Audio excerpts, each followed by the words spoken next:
Right, so thank you very much for your votes. The votes that you've given us enable us to finalise the good practice guides that we hope that you will find useful, enable you to be a useful reminder on the points we've covered, and will also help you write up your own policy guides in the future and help you to influence your future policy in terms of support for SMEs.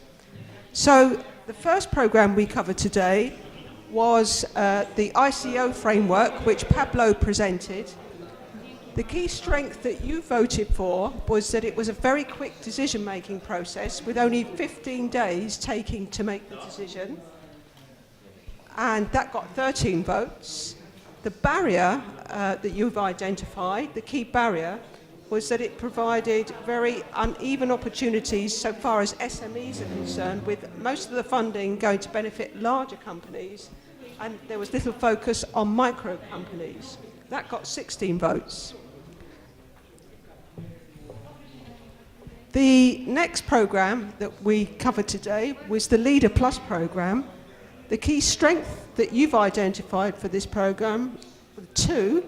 First of all, that it has a good focus on rural communities, and secondly, that it supports connections and cooperation amongst local companies, so that's very good.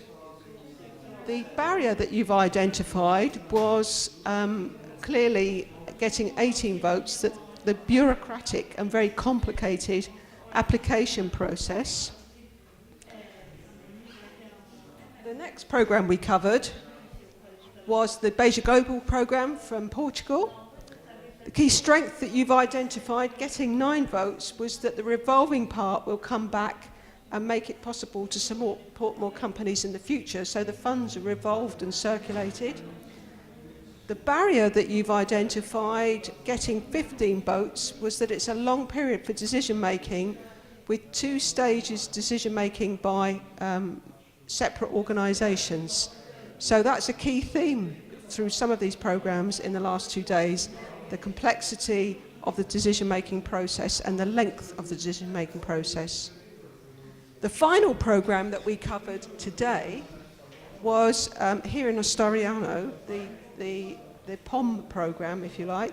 The strength for that is you have 2 votes really. First of all, that it was very helpful in terms of job sustainability, and secondly, that companies applying for the funds were given technical assistance to help with the application process and some training afterwards as part of the whole package.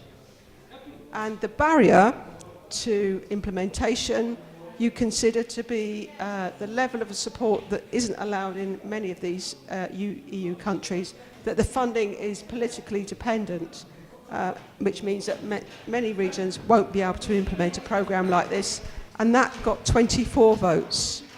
So thank you very much for identifying those strengths and the barriers to implementation. Having done that, the next thing we asked you to do was to vote on the good practice which interests you most today. And of the 4 programmes that we looked at in the second part of this workshop, the clear runner was the Beja Global programme, attracting 13 votes, with the ICO Framework programme getting 8 votes, and the Leader Plus programme in Greece got 7 votes. When you've done that, the final thing we asked you to do was to consider all the workshops you've heard in the last 2 days and vote on that which one you felt was most of interest to you. And the clear runner today was the Proteron programme, which has attracted 15 votes from you. And our thanks to Martin for all his enthusiasm and hard work, which came across in his presentation. And I'm sure many people will be in contact with him in the future regarding this programme. So thank you very much for all your hard work.